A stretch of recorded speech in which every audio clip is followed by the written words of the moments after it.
Historical amnesia. Today, history is no more than a thin thread of the remembered, stretching over an ocean of the forgotten. But time moves on, and an epoch of millennia will come, which the inextensible memory of the individual will be unable to encompass. Whole centuries and millennia will therefore fall away. Centuries of paintings and music, centuries of discoveries, of battles, of books.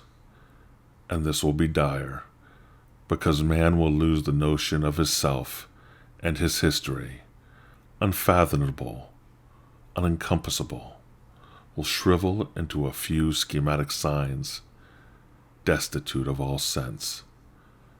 Milan Kundera, The Joke. Right.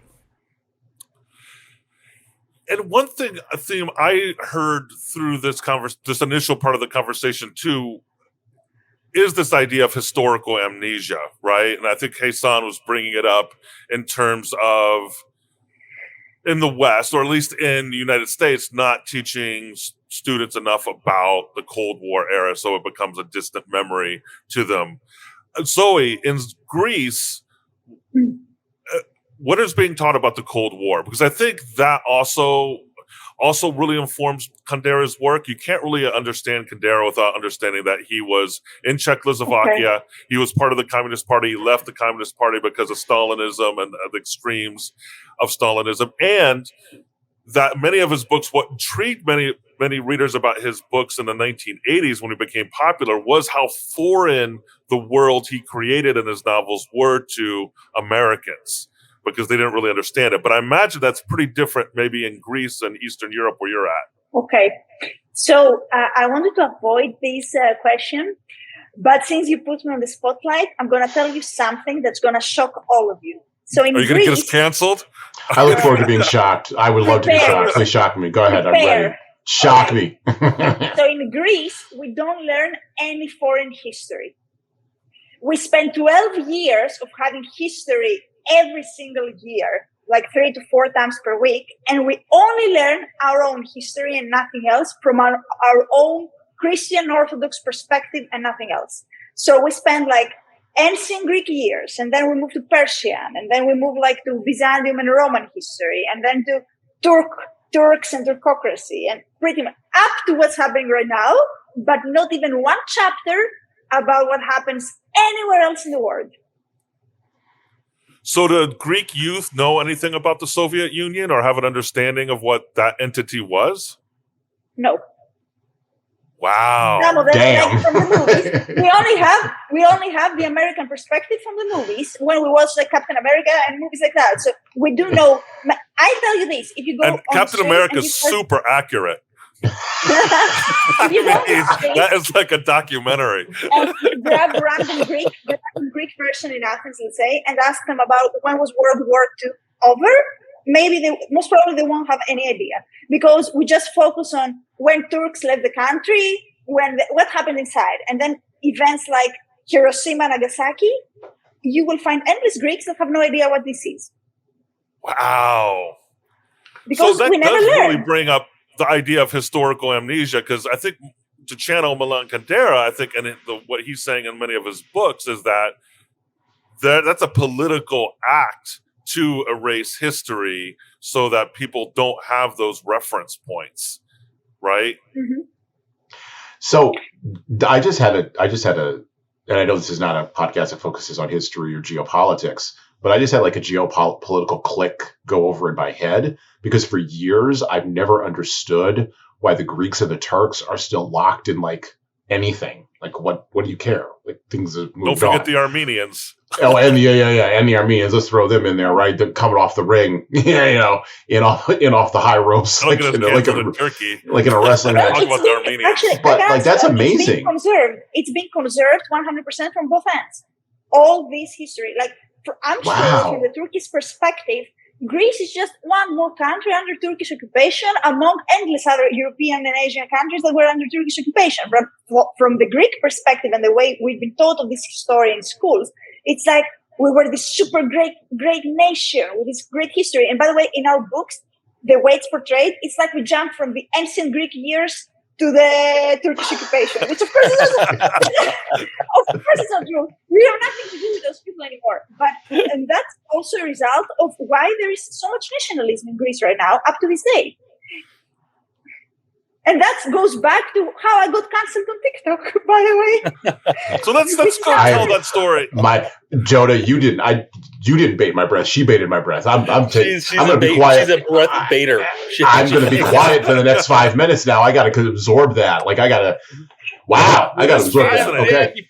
Dan, before we get into that story, because I like to set it a little, because that is a good story she's going to tell. I'd like to just explore this concept just a little bit more on another level. So you just described that's institutionalized amnesia, right? That's bonking people on their head and making them forget something. Like you're structuring a system to eradicate.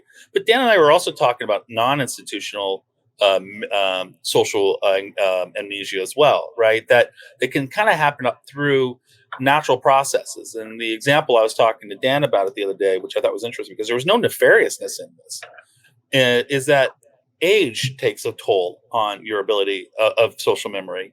I've been around we'll say a million years, and I've seen cycles. And those dinosaurs were roaming the earth. Yes, dinosaurs. There's pictures of me on dinosaurs, and so there's a pterodactyl. I've been on, and so I've seen cycles. I've been around enough to see a cycle, see several cycles, and that then writes it makes an impression in my brain, and then I have a memory. Oh, I know what's going to happen from that result.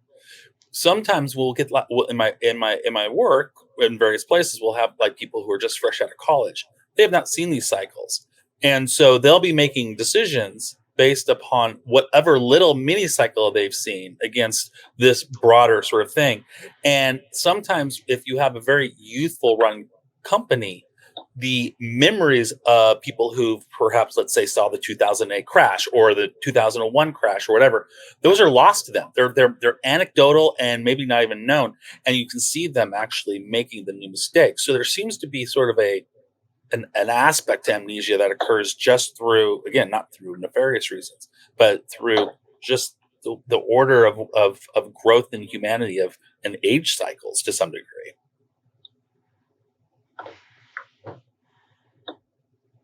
I took your breath away. I baited your breath.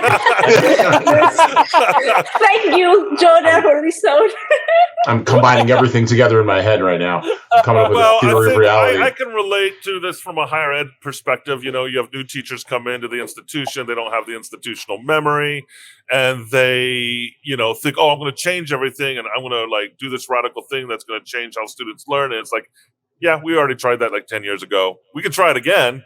But they don't have the institutional memory to know what's been tried before, and you see it generationally and with kids going back to the Cold War and the idea communism might be a great thing. It just hasn't been done the right way, but my generation's going to do communism the correct way, and so let's go pursue socialism and communism because they don't have the memories of the Cold War and what happened then.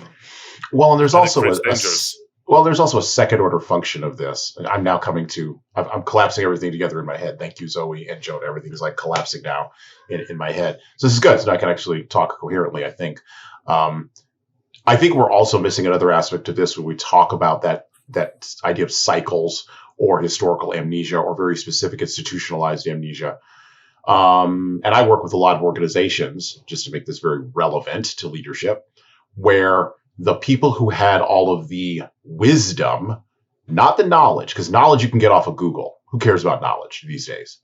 But wisdom you can't get off of Google.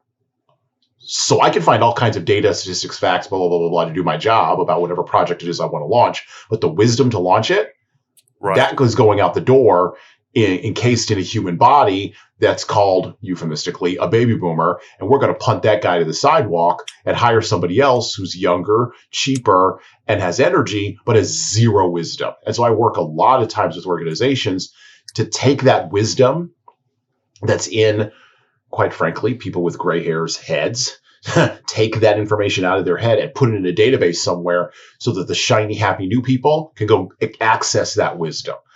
We really have a wisdom deficit in our, and we always have in the West. That's actually probably one of our greatest Achilles heels and one of our greatest gifts too. He talks about that in Immortality. The analogy he says is and he talks about this in terms of values, right? Like Okay. if you are in a situation and you have to, there's a character in the book who's a female, and there's a situation where they're being confronted by soldiers, and the mother has to choose which child to save. And she chooses her youngest child because that's a Western value. The youngest gets priority. The younger you are, the more value you have. And then he kind of, as he does, extrapolates that philosophically and looking at Western values and says, well, if you're old, you have the least amount of value. And then when you're dead, you're gone, right? You're nothing.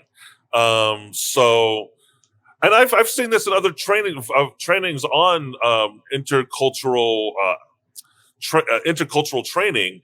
Like if you talk to somebody from the East, for instance, from Asian countries, it's flipped, right? If you are from an Asian country, the thought experiment is if you are in a raft and the raft is sinking and you can save your grandmother or your child, you're going to save your grandmother because of the wisdom, right? Mm-hmm. And because in that culture, it's more valued. So there's a lot to that. I think that's controversial. Dan, that might get us canceled. We'll see, though. I want to be canceled like Zoe. So do we want Dan? Do we want to? Should we go into Zoe's story? We should, because I think that'll bring us to so we've kind of tackled a little bit about the theme of historical amnesia, and I think we can concede that it's a thing, and it can. I think from a leadership perspective, it's also a dangerous tool because you could use it to manipulate people by removing history so that they don't have the reference points to make sense in decisions. I have a counterpoint to that, but I'll wait until after Zoe proceeds. Okay. So Zoe, you got canceled. I'm going to use this as a transition into the idea of Milan Kundera's theme of imageology, which is a counterpoint to ideology, right? So, and he will say, like, in Immortality, he talks about you have ideology, which is kind of being captured by certain ideas or a certain framework of ideas, but that reality will always trump ideology. But when you get into the world of imageology, which is focused on the image, design, advertising. Dan, I'm going to pause you there real quick. Remember, I'm not a Milan guy. I don't know why or where he's coming from. Why does he say reality will always trump ideology? Because I actually don't believe that. Why would he say that? I do. Okay.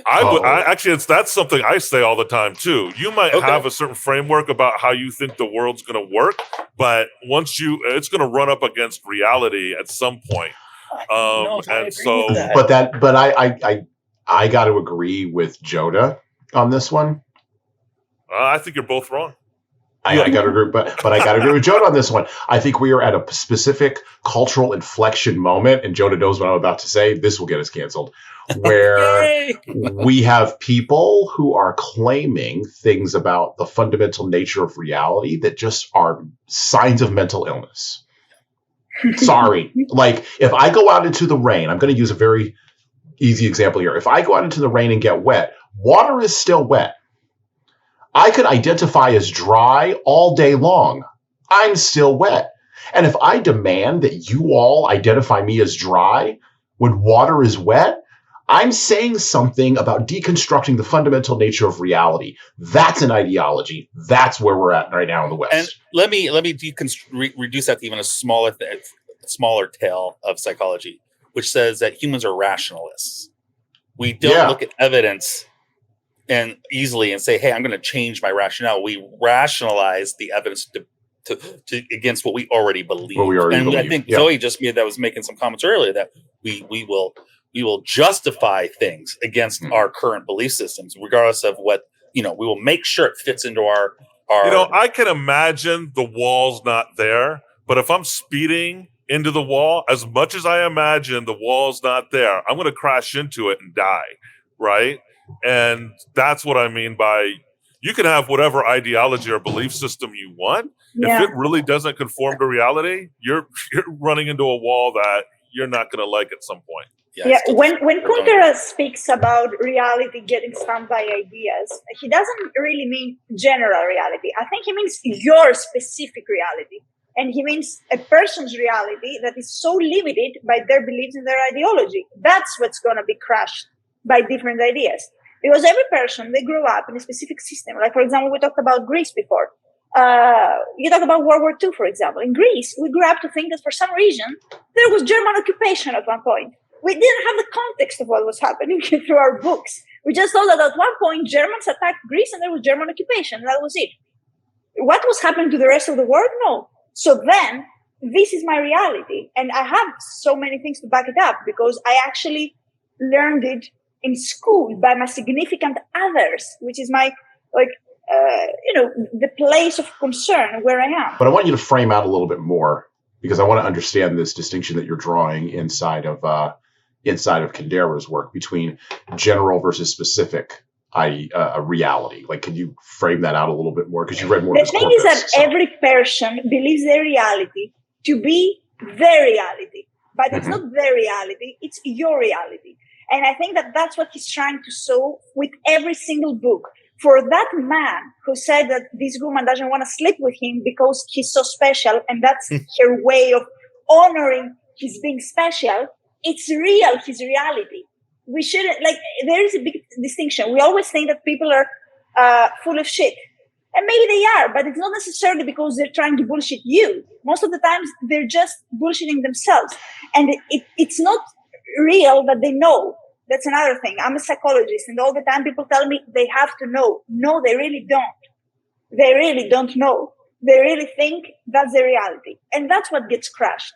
Something that I like to say is that I make fun that when I was younger, and I say life hadn't crushed my self-love in my self-love and my ambition in my face yet. That's exactly what I mean. You still think that your personal reality, which is actually your perspective of reality, is the only reality there is. And for me, that's what was life-changing about Kundera. That's the thing.